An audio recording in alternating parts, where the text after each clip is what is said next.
This is Man United Inside again on it. Welcome back. Please subscribe for more updates news from Inside United.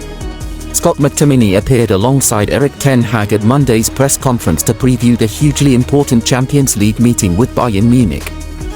The Reds must beat the German champions on Tuesday and hope FC Copenhagen and Galatasaray draw their match in Denmark if we are to progress to the competition's knockout rounds.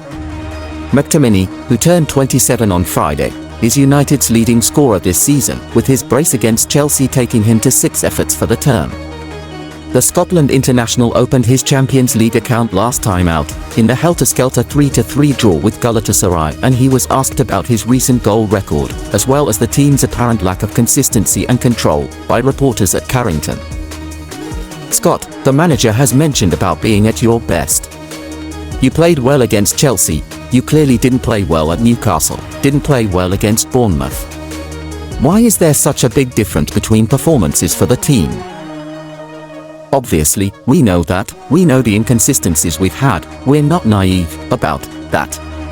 I feel like, for us, we've spoken about it as a group and with the coaching staff, and the schedule is relentless. We can't blame it on the backlog of fixtures and stuff like that, but we have to come together as a group and figure out the reason why we are slightly inconsistent at this moment in time. As you say, the boys are honestly doing everything they can do to contribute and give their best whenever they approach the pitch. Scott, you've had a great revival of your own career here at Manchester United. Did you fear that there might be a moment when you were leaving this club? There's always speculation and different things surrounding every player at Man United. You have to perform to stay at this football club, and I've known that since I've been a young boy, watching lots of senior pros come through and obviously academy players as well. For myself, it was a case of just get your head down and work, and there's not too much else to say, to be honest, other than that. What would you put your goal-scoring form down to? Is it the faith that the manager has put in you, putting you back into the team? Of course. The faith from the manager has been a massive one for me, and you want to repay that as much as you possibly can when you do get minutes on the pitch. That's the life of a footballer. You are going to have ups and downs on the pitch. It's not always sunshine and rainbows. For me, I've always approached it that way, with a clear mind and a clear head. If I do get the opportunity, I want to take it, and I want to show that I can do it, and I'm there to help the team as well. Scott, the manager, spoke after the Galatasaray game and this season about how the game management has got to be better at times. What do you put the loss of control down to? Lapses of concentration, not understanding instructions? Why do you lose control in games so quickly and have these implosions? As you can see in the Premier League, every team is super athletic. You go and play in the Champions League and every team can run. A lot of the time you need to match that and more, whenever you play for this football club. That's been a clear message for us players on the pitch when we are playing, that we need to get together sometimes. The manager can't do too much whenever he's on the sidelines, it needs to come from the players, and we need to stick together while we are on the pitch as well. As you say, with the ideas we've had, sometimes the way we've played has been amazing. It's finding that consistency and that balance where we can continue to do that on a regular basis with high energy levels. Like the manager says, when we played against Chelsea like that, it shows we can do good things. Scott, since you've been in the first team, you've seen many managers involved: Jose, Ole, Ralph, Rangnick. What's the share of responsibility of the players to stop this endless cycle? It's the players' responsibility, first and foremost. Players know that as well. We've had many amazing players over that time, and I feel like now we're at a stage where we've got big characters in the dressing room. It's not a case of like with some of the other managers, when it has been a little bit toxic at times. The boys are firmly behind the manager, and that's the be-all and end-all. I've said that in many other interviews, and that's the way it will remain and stay. We've got amazing coaching staff as well. People can get lost in translation and get carried away with what the players think and what they say behind closed doors. We just want to do well for the football club, and it's as simple as that.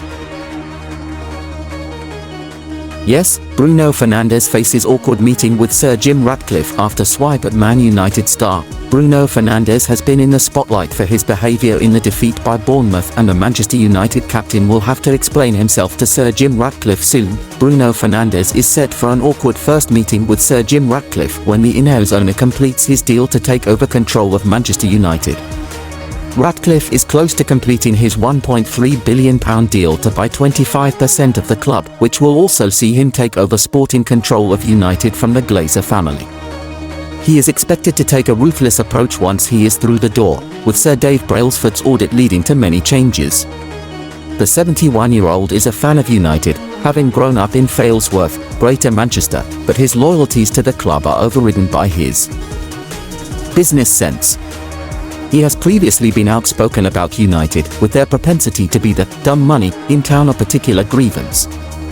He also does not appreciate play acting and has taken a swipe at Fernandes in his new book. The United captain is criticised for clutching his untouched face in the Liverpool debacle, presumably referring to his actions in the 7-0 thrashing back in March. Fernandes is now in the spotlight for his behaviour during United's shocking 3-0 home loss against Bournemouth on Saturday. The Portuguese midfielder will be suspended for the game against Liverpool next weekend after picking up a fifth booking of the season for arguing with the referee in the closing stages. He has been accused of getting a yellow card deliberately through his petulant behaviour, and, whether that is true or not, an incident like that won't have impressed Ratcliffe. The billionaire will meet with key figures once his takeover has been ratified, and, while club executives and manager E.TEN HAG will be first on the list, as club captain, Fernandes will also be spoken to. Ratcliffe already owns two football clubs, Lausanne and Nice, and also has investments in Mercedes F1 team and Ineos sailing team. He is putting his money into United because he believes they are an underperforming business which can be turned around. To do so, they will need strong leadership on and off the pitch. Fernandes was given the captaincy by Ten Hag, who stripped the armband off Harry Maguire, and the midfielder needs to step up, starting against Bayern Munich in their must-win Champions League game on Tuesday. Fernandes apologised to the club's fans on Saturday. "I want to apologise for the performance," he said. "It was not acceptable, starting on me. I'm not talking about anyone else.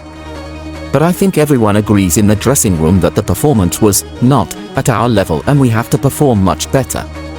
It was underperforming on quality-wise, on effort-wise, and not aggressive as we did in the last game against Chelsea. If you don't do your job, you're not going to win the game."